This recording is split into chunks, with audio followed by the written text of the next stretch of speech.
Deus. Então eu vou ler aqui em São Mateus, depois nós vamos meditar também no livro de 2 Reis.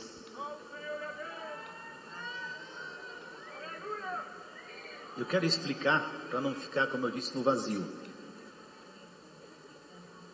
Louvado seja Deus, aleluias. Santo é o nome do Senhor.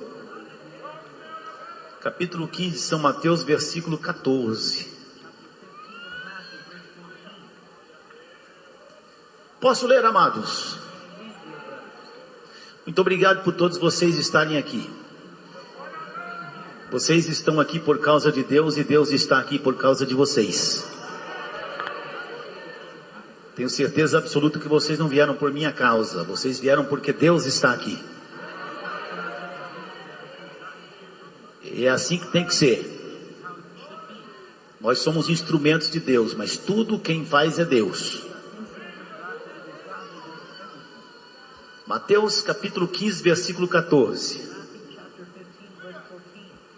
Deixai-os, são condutores cegos. Ora, se um cego guiar outro cego, ambos cairão na cova. Muitas pessoas pensam que é um ditado popular, um cego guiando o outro, cai ambos no abismo. Na verdade é um versículo. E esse versículo está falando sobre a tradição, está falando a respeito dos religiosos, falando a respeito daqueles que honram o Senhor com os lábios, mas os corações estão longe de Deus. Falando a respeito daqueles que em vão adoram o Senhor. Fala com os que recebem, bem como também com os que ensinam doutrinas que são preceitos de homens. Então Jesus fala que são cegos guiando cegos.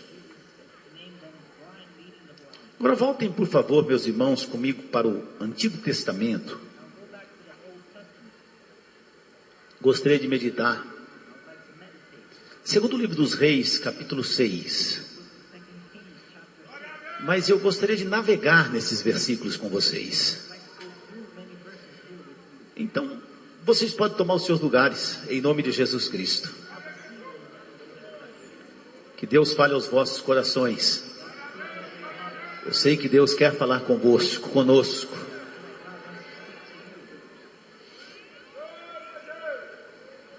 A questão de cego guiando cego é uma questão que todo mundo conhece o versículo.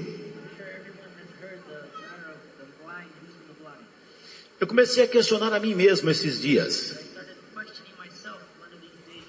Quantas pessoas o Senhor Jesus curou da cegueira? Ou seja, quantos cegos foram curados por Jesus? E eu confesso aos irmãos que eu nem me dei ao trabalho de saber. Eu sei que Jesus curou muitos cegos. E eu sei que muitos cegos que foram curados por Jesus, a história deles nem está na Bíblia. A gente conhece a história do cego Bartimeu, o cego de Jericó. Aquele homem também que era cego, Jesus fez lodo e colocou no olho dele. Pelo menos na minha opinião são os mais famosos. Mas é claro que Jesus curou muito mais cegos. Agora interessante no texto que nós lemos em Mateus. Os irmãos sabem que eu falo devagar porque eu tenho que esperar os intérpretes, né? Então eu tenho que esperar os irmãos que traduzem para espanhol, para inglês, alguns para francês. Então não posso falar muito rápido. Mas eu gosto de falar devagar. Quando Jesus fala a respeito dos anciãos,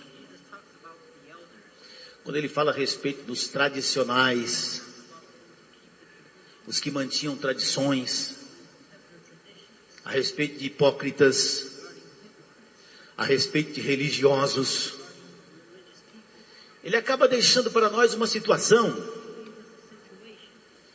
que a gente refletindo, ela nos remete a duas posições. A posição 1 é a posição dos que são cegos.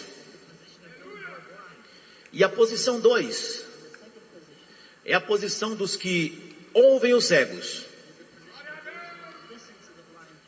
São cegos que querem guiar cegos. Os dois são cegos. Mas a verdade é que um grupo de cego ainda tem a ousadia de querer guiar outro grupo de cegos. E a Bíblia fala que os dois vão perecer. Os dois vão cair no buraco. Porque são religiosos. Ensinam tradições que são preceitos de homens, doutrinas que são preceitos de homens. E muitos se tornam religiosos ouvindo apenas o que são doutrinas de homens, mas não tem embasamento bíblico. E muitos se tornam juízes, embasados em doutrinas e preceitos de homens. E a Bíblia Sagrada é clara, dizendo que esse tipo de religioso termina no abismo. Esse tipo de cegueira, meus irmãos, não é necessariamente a cegueira que eu acabei citando.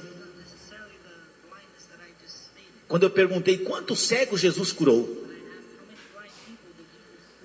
Porque na verdade a cegueira física é um tipo de cegueira que não necessariamente induzirá alguém ao abismo.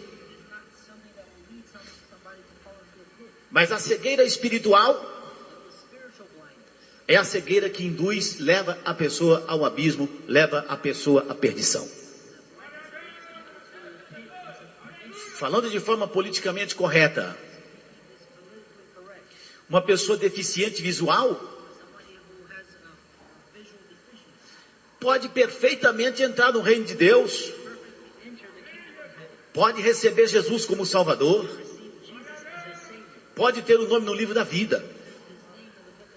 Mas uma pessoa cega espiritualmente, essa pessoa pode enxergar todas as belezas do planeta,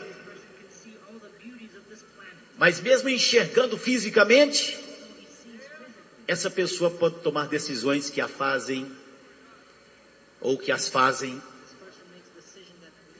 serem os piores tipos de cegos. Os cegos que não enxergam espiritualmente. Eu quando tinha eu creio que eu tinha uns 20 anos de idade mais ou menos, eu conheci um senhor que era deficiente visual. E a ele era dado um culto, chamado culto das quintas-feiras. Ele gostava de evangelizar, gostava de pregar. E a gente sabe que os deficientes visuais podem aprender através do braille.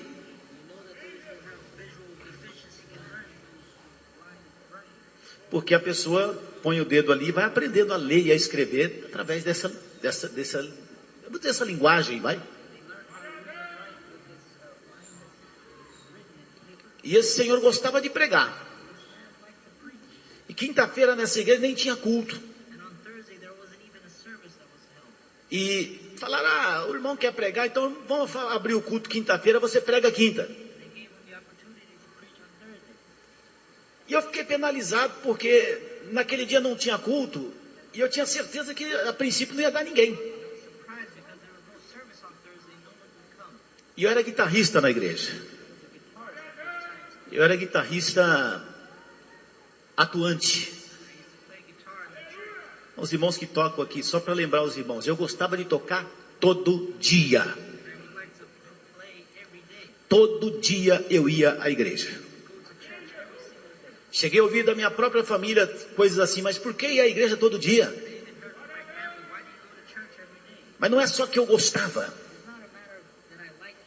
Eu amava fazer aquilo. Mas eu sentia falta, eu sentia sede de fazer o que Deus tinha colocado na minha mão para fazer. Se vai abrir o culto da quinta-feira, eu vou quinta-feira. A banda não ia, eu ia sozinho. Mas foi uma surpresa. Porque esse irmão deficiente visual, ele começou a pregar e aquilo foi me surpreendendo. Porque eu sabia que Deus estava usando ele. Eu tinha absoluta certeza que Deus estava usando ele para pregar, porque aquilo tocava no meu coração. Até o dia em que Deus começou a usá-lo de uma forma mais profunda ainda. Deus começou a usar ele com uma autoridade. E a princípio eram cultos com 6, 7, 8 pessoas. E Deus começou a usar ele para falar com as pessoas. E Deus começou a revelar a ele como as pessoas eram. O que as pessoas estavam vestindo. E eu fiquei plenamente convencido que aquilo só podia ser Deus. Porque ele era completamente cego. Não é que ele via vulto, não, ele não enxergava absolutamente nada. Nós tínhamos que levá-lo ao ponto de ônibus. Nós tínhamos que levá-lo a todos os lugares. E eu comecei a entender, meus irmãos, com mais profundidade, que a melhor visão que uma pessoa pode ter é a visão espiritual. É claro que eu quero enxergar, eu amo enxergar e sei que todo mundo gosta de enxergar. Mas eu diria aos irmãos que enxergar apenas fisicamente não é tudo. E para nós enxergarmos o invisível,